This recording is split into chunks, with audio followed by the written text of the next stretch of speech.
یہ عملیات میں ایک خاص معاملہ یہ بھی ہوا کرتا تھا، اور اب بھی شاید کچھ لوگ یہ پریکٹس کرتے ہیں کہ اگر باقاعدہ ریاضت کر کے اپنی نگاہوں میں ایک خاص قسم کی تاثیر پیدا کر لی جائے، بلکہ مولانا امین احسن اصلاحی صاحب نے اس کا تذکرہ کیا تھا ایک مرتبہ جب زمانہ طالب علمی میں نے 2 تربیت گاہیں منعقد کی تھی، اور اس میں درس قرآن مولانا اصلاحی صاحب نے دیا تھا کہ آج کل بھی بعض لوگ یہ کرتے ہیں کہ رات کے پچھلے پہر اٹھ کر نہا دھو کر سفید براق کپڑے پہن کر پھر بیٹھتے ہیں اور کسی بالکل سفید کاغذ پر ایک چھوٹا سا نقطہ لگاتے ہیں اور پھر نگاہوں کو اس پر جمانے اور مرتکز کرنے کی مشق کرتے ہیں۔ کتنی دیر تک پلک جھپکے بغیر آپ اس نقطے کو دیکھ سکتے ہیں۔ اگر یہ مشق کی جائے، یہ ایکسرسائز کی جائے، یہ ریاضت کی جائے تو آنکھوں میں ایک ایسی چمک پیدا ہو جاتی ہے کہ اگر گھور کر کسی کو دیکھا جائے تو اس کی قوت ارادی کو آپ مزمحل کر سکتے ہیں، وہ ایک دم دبا ہوا محسوس کرے گا اور آپ کا غلبہ اس کے اوپر ہو جائے گا نفسیاتی اعتبار سے۔ اسی طریقے کا کوئی عمل تھا جو نبی اکرم صلی اللہ علیہ وسلم پر بھی آزمایا گیا تھا۔ لَيَزْلَقُونَكَ یہ آیا ہے سورہ نون کے آخر میں، بِأَبْصَارِهِمْ لَمَّا سَمِعُوا الذِّكْرَ، یہ لوگ چاہتے ہیں کہ اپنی نگاہوں کے ذریعے سے آپ کو پھسلا دیں، آپ کے قدم ڈگمگا دیں، آپ کی قوت ارادی کو کچل دیں۔ لَمَّا سَمِعُوا الذِّكْرَ وَيَقُولُونَ إِنَّهُ لَمَجْنُونٌ، جس وقت یہ سورہ نون کے آغاز میں بھی آیا ہے تذکرہ کہ حضور کو کہا گیا کہ آپ کو جنون کا کوئی عارضہ ہو گیا ہے یا آپ پر کوئی آسیب آ گیا ہے، اور آخری آیت بھی جو ہے وہ آخری حصے میں پھر اسی کا یاد آیا، وَإِنَّهُمْ لَيُزْلِقُونَكَ بِأَبْصَارِهِمْ لَمَّا سَمِعُوا الذِّكْرَ وَيَقُولُونَ إِنَّهُ لَمَجْنُونٌ وَمِن شَرِّ حَاسِدٍ إِذَا حَسَدَ، اور حسد کرنے والے کے حسد سے جبکہ وہ حسد کرے۔ اب حسد کے ساتھ ہی نوٹ کر لیجئے، اگرچہ یہاں تو مذکور نہیں ہے، یہ نظر کا لگ جانا، عین العین حق، بعض روایات میں آیا حضور نے فرمایا اس کے اندر اثر ہے۔ انسان کسی حاسدانہ نگاہ کے ساتھ کسی پر نگاہ ڈالتا ہے، اس میں ایک زہر ہے، یہ نگاہیں مسموم ہیں، اس میں زہر ہے موجود، سمی اثرات ہیں اور اس کے اثرات تو پڑتے ہیں۔ اور یہ جیسا کہ میں عرض کر رہا تھا کہ جدید دور میں جادو کے لیے بھی مثلاً حضور کے بالوں کی ضرورت پڑی، اور یہ جینیٹکس کے حوالے سے اور جینز کے حوالے سے بات آج سمجھ میں آ جائے گی، اس لیے کہ جن ارواح خبیثہ کے ذریعے سے آپ کو کام لینا ہے وہ جادو تو وہاں پڑا ہوا ہے اس کنویں کے اندر، وہ جو بھی تاثرات ہیں انہیں تلاش کرنا ہے، ان اثرات کو اس شخص معین کو، جس شخص معین پر جادو کرنا مقصود ہے، اور اس کے وجود کا کوئی جز جس کے کہ وہی جینز ہوں گے کہ جو ان کے اپنے وجود کے ہیں، ان کے حوالے سے گویا کہ یہ ایک راستہ ہے، یہ اس کی آئیڈینٹیفیکیشن کا ایک ذریعہ ہے۔ اسی اعتبار سے یہ حسد یا یہ نگاہ کا لگ جانا، میں سمجھتا ہوں کہ آج کی فزکس اگر تھوڑی سی بھی آپ پڑھیں تو ریڈیشنز نگاہ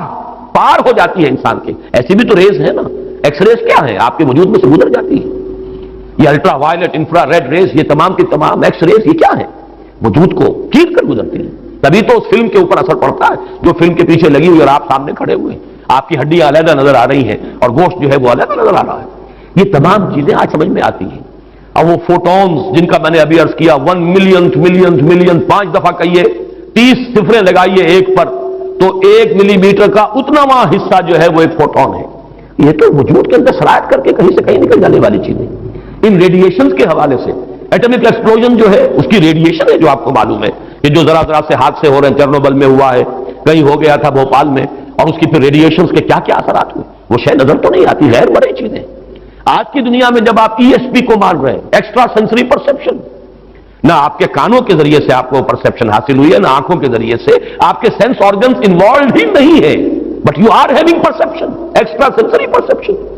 اسی طریقے سے ٹیلی پیتھی ہو رہی ہے، ایک بات آپ اپنے دل کے اندر، اپنے ذہن کے اندر جماتے ہیں، مرتکز کرتے ہیں، اور جس شخص کے ساتھ آپ چاہتے ہیں رابطہ، اس پر کچھ بات کو منتقل کر دیتے ہیں، یہ سب کچھ کیا ہے؟ اس کے بعد تو اس دور میں بھی اگر کوئی لوگ بات کریں من شر حاسد اذا حسد، اور عقد کے ساتھ اس کو جوڑا گیا ہے،